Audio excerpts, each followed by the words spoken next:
Unconscious incompetence. Incompetence में क्या होता है कि भाई आप ऑब्जर्व करते हो, आप सीखते हो और फिर उसको अप्लाई करते हो, लेकिन आपको रिजल्ट नहीं मिलते। मेंटली जितना आप अपने आप को तोड़ोगे, फिर उसके बाद आप जितना अपने आप को उतना बैक करोगे, जितना आप अपनी प्रैक्टिस करोगे, उतना ही आप ग्रो करते चलोगे। Just like a process, okay, it just like a cycle. जब आपके पास डिसिप्लिन होता है या फिर आपके पास स्ट्रक्चर होता है तो आप कम्युनिकेशन में डोमिनेट करते हो।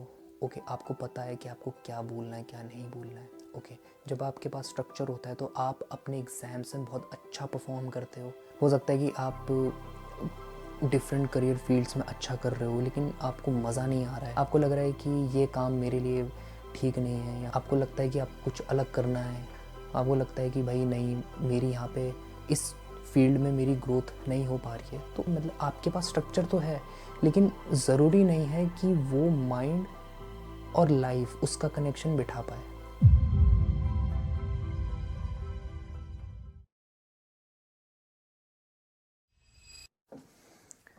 सो हेलो गाइज, होप करता हूँ सब बढ़िया होंगे।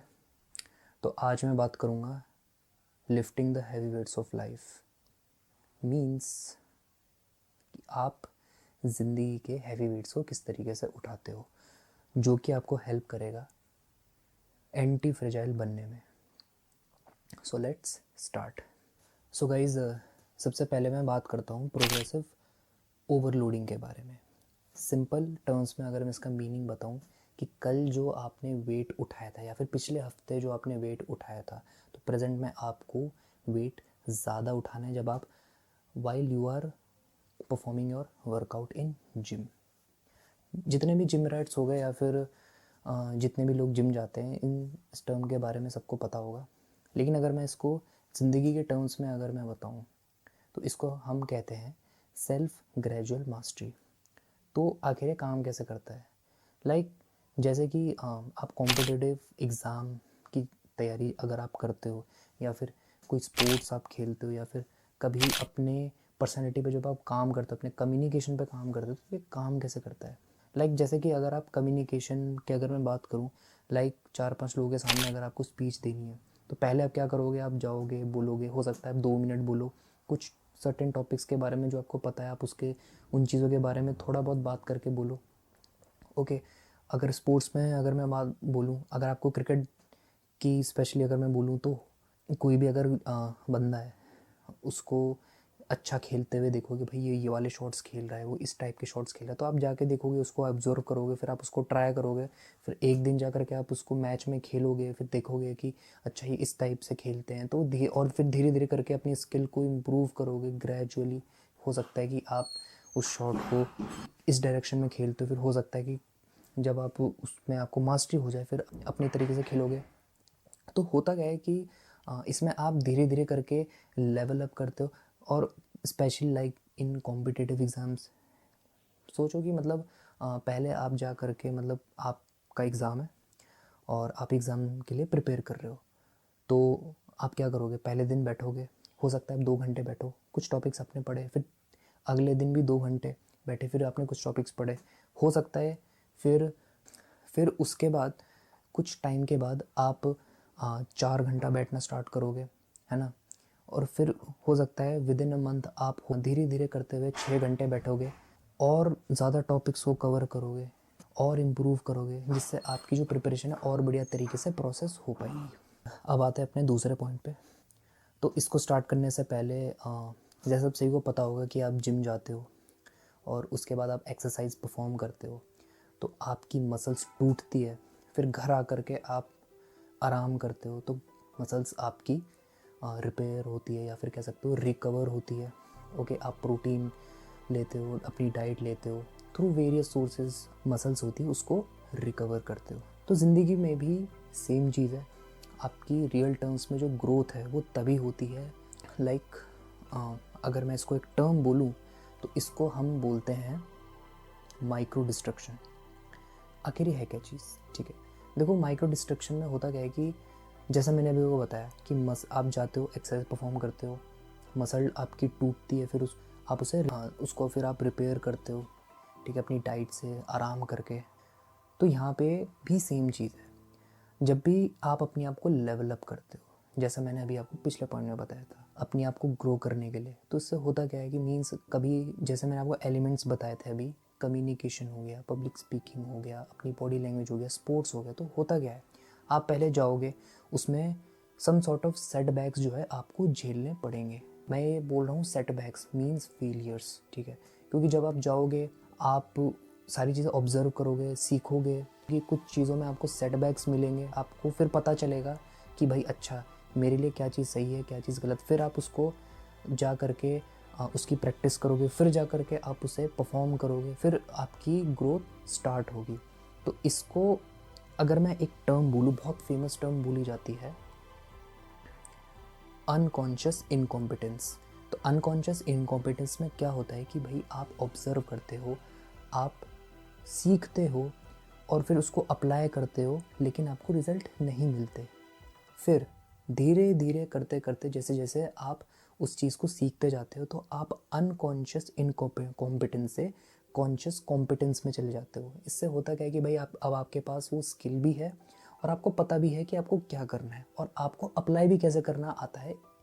इस चीज़ को बोल सकते हो आप अपनी ग्रोथ में यूज़ करते हो। ओके, तो बहुत बोल सकते हो बहुत हैवी टर्म थी, ठीक है, बट एज बोल सकते हो सेल्फ ग्रोथ के लिए ये बहुत ज़्यादा इम्पोर्टेंट है। ओके, तो याद रखो, growth comes from self destruction. Cause जब आप कह सकते हो जस्ट लाइक आपकी मसल, या फिर आप मेंटली जितना आप अपने आप को तोड़ोगे, फिर उसके बाद आप जितना अपने आप को जितना आप बैक करोगे, जितना आप अपनी प्रैक्टिस करोगे, उतना ही आप ग्रो करते चलोगे। Just like a process, okay, it just like a cycle of growth, जो भी बोलो। अब आते हैं अपने तीसरे पॉइंट के ऊपर। तो इसको स्टार्ट करने से पहले भी मैं एक चीज़ शेयर करना चाहता हूँ। आपने जिम में देखा होगा कि कुछ लोग ऐसे होते हैं जो ख़राब फॉर्म के साथ हैवी वेट्स उठाते हैं, ओवर लिफ्टिंग, या फिर कह सकते हो कि एक टर्म बोली जाती है ईगो लिफ्टिंग। वो चीज़ परफॉर्म करते हैं और लोगों को लगता है कि भाई किस तरीके से ये बंदा देखो अपने शरीर का नुकसान कर रहा है, जबकि वो बढ़िया तरीके से धीरे धीरे करके इस चीज़ पे वो पेशेंटली उस वेट्स को उठा सकता है, ठीक है। ये एक पर्सपेक्टिव है, ठीक है, लोगों का। इससे बोल सकते हो कि देखो, कोई अगर ईगो लिफ्टिंग कर रहा है इट, और वो भी ख़राब फॉर्म के साथ, ठीक है, इट मीन्स कि उसकी फॉर्म ख़राब है। अब जब भी कोई ईगो लिफ्ट करता है तो जो ट्रेनर है वो जा करके उस बंदे को टोकता है कि भाई तुम अपनी जो फॉर्म है वो ख़राब कर रहे हो। तो ये जो टर्म है फॉर्म, ठीक है, ये बहुत ज़्यादा इंपॉर्टेंट रोल प्ले करती है। क्यों? क्योंकि form over force is more important, यानी आपकी जो फॉर्म है वो बहुत ज़्यादा इंपॉर्टेंट रोल प्ले करती है। मीन्स कि जैसे कि कोई एक्सरसाइज परफॉर्म कर रहे हो, तो आपकी जो फॉर्म होती है, जिस the way you performing that exercise is more important, तभी जा करके आपकी जो मसल्स है वो हिट होगी, तभी आपका जो माइंड मसल कनेक्शन है वो बढ़िया तरीके से बनेगा। अब ज़िंदगी के टर्म्स में भी सेम चीज़ है, जिसको डिसिप्लिन या फिर स्ट्रक्चर में बोल सकता हूँ। ओके, मीन्स कि जब आपके पास स्ट्रक्चर होता है, ठीक है, जो कि मैंने अभी फिटनेस के फॉर्म में उसको के टर्म में उसको मैंने फॉर्म बताया, तो यहीं पे ज़िंदगी के टर्म में मैं इसको स्ट्रक्चर बोलता हूँ, मीन्स डिसिप्लिन। ओके, जब आपके पास डिसिप्लिन होता है या फिर आपके पास स्ट्रक्चर होता है, तो आप कम्युनिकेशन में डोमिनेट करते हो। ओके, आपको पता है कि आपको क्या बोलना है, क्या नहीं बोलना है। ओके, जब आपके पास स्ट्रक्चर होता है तो आप अपने एग्ज़ाम्स में बहुत अच्छा परफॉर्म करते हो। जब आपके पास डिसिप्लिन या स्ट्रक्चर होता है, तब आप अपने कोई भी स्पोर्ट्स फील्ड हो गई उसमें आप बहुत बढ़िया परफॉर्म करते हो। वो जो स्ट्रक्चर है, वो डिसिप्लिन है, उसका होना बहुत ज़्यादा इम्पॉर्टेंट है। वो आपको हेल्प करता है कंसिस्टेंटली ग्रो करने में, आपको हेल्प करता है अपनी लिमिट्स को पुश करने में, और this is the purest form of growth. It's all are interconnected. अब आता है चौथा पॉइंट, जो कि है माइंड एंड मसल कनेक्शन। आप सभी को पता होगा माइंड एंड मसल कनेक्शन क्या है। ओके, जब भी आप कोई एक्सरसाइज परफॉर्म करते हो तो ट्रेनर आपको बोलता है आपकी फॉर्म सही करो, जैसा भी मैंने आपको बताया था अभी राइट फॉर्म के बारे में। तो जब आपकी फॉर्म राइट है तो होता क्या है कि आपका जो माइंड और मसल कनेक्शन है वो बहुत बढ़िया तरीके से बनता है। लेकिन ये डिपेंड करता है कि आपके लिए सबसे सूटेबल जो एक्सरसाइज है वो कौन सी है, ठीक है। तो ज़िंदगी में भी सेम चीज़ है। हो सकता है कि आप डिफरेंट करियर फील्ड्स में अच्छा कर रहे हो लेकिन आपको मज़ा नहीं आ रहा है, आपको लग रहा है कि ये काम मेरे लिए ठीक नहीं है, या आपको वो चीज़ बोल सकते हैं ना फील नहीं, आपको लगता है कि आप कुछ अलग करना है, आपको लगता है कि भाई नहीं मेरी यहाँ पे इस फील्ड में मेरी ग्रोथ नहीं हो पा रही है। तो इससे होता क्या है कि मतलब आपके पास स्ट्रक्चर तो है लेकिन ज़रूरी नहीं है कि वो माइंड और लाइफ उसका कनेक्शन बिठा पाए, क्योंकि ये चीज़ आपको ही फाइंड करनी पड़ेगी। और जब आप ये फाइंड कर लोगे और जब ये आप करना स्टार्ट करोगे तो इससे होगा क्या, माइंड और लाइफ का कनेक्शन बनेगा, जिसको मैं बोल सकता हूँ कि फॉलोइंग योर पैशन, ठीक है। तो ये जब माइंड और लाइफ का कनेक्शन बनेगा तो ये उसी तरीके से वर्क करेगा जिस तरीके से माइंड और मसल काम करते हैं। मीन्स कि जो एक्सरसाइज आपको पसंद है जब आप उसको परफॉर्म करने जाते हो, एग्जांपल के लिए मेरे लिए अगर मैं अपनी बात करूँ तो मुझे केबल चेस्ट फ्लाइज बहुत अच्छे लगते हैं। क्यों? इट्स बिकॉज बोल सकते हो कि इससे अच्छी ग्रोथ होती है चेस्ट की। तो कहीं ना कहीं ज़िंदगी में आपको लगता है कि अगर आपकी ये फील्ड बहुत अच्छी है और इसमें मैं बहुत बढ़िया कर सकता हूँ, तो कहीं ना कहीं आप उसमें बहुत ग्रो भी उसी लेवल पे करोगे। क्यों? इट्स बिकॉज माइंड और लाइफ का जो कनेक्शन है आप उसमें बहुत बढ़िया तरीके से बिठा पा रहे हो। और हो सकता है कि किसी जिसमें आप नहीं बिठा पा रहे हो उसको आप छोड़ दो, ठीक है। तो बस यही है। सो गाइज अब आते हैं अपने लास्ट पॉइंट के ऊपर, जो कि बहुत इम्पोर्टेंट पॉइंट भी है इस वीडियो का, और इसको मैं नाम देता हूँ heavy weights reveal your character, ठीक है।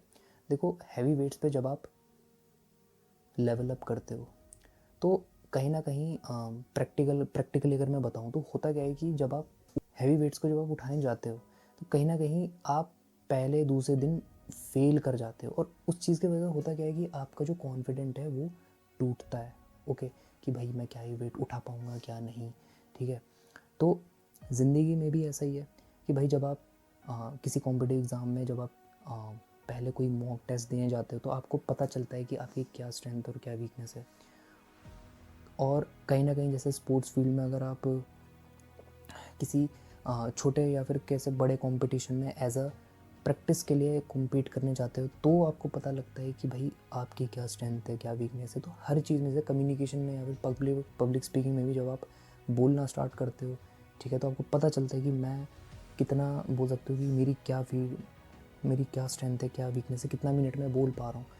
तो जब भी आप ज़िंदगी के हैवी वेट्स की तरफ शिफ्ट होते हो तो वो आपको बताती है कि आप कितने पानी में हो, या फिर कह सकते हो कि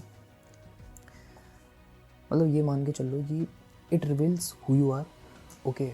और उसको उठाने के लिए या फिर कह सकते हो कि ज़िंदगी के हैवी वेट्स के जो ये जितने भी एलिमेंट्स मैंने आपको बताए तो इनको उठाने के लिए क्या करना पड़ेगा, you have to go through self gradual self mastery, okay. It's all are interconnected, okay. तो कहीं ना कहीं जब आप ज़िंदगी के हैवी वेट्स को उठाने के लिए जाओगे तो आपको सेटबैक्स झेलने पड़ेंगे, उस चीज़ पे काम करना पड़ेगा, उसी के बाद जाकर के आप ग्रो करोगे, ओके। तो ये था हमारा lifting the heavy weights of life, जो कि आपको हेल्प करेगा एंटी फ्रेजाइल बनने में, जो कि मैंने ऑलरेडी आपको वीडियो के स्टार्टिंग में बताया था। इस टॉपिक से रिलेटेड मैंने एक और वीडियो बनाई भी है, अगर आपको देखनी है तो मेरे चैनल पे जा कर के चेकआउट आप कर सकते हो। तो इस वीडियो में इतना ही, अब मिलते हैं नेक्स्ट वीडियो में, तब तक के लिए टाटा बाय बाय।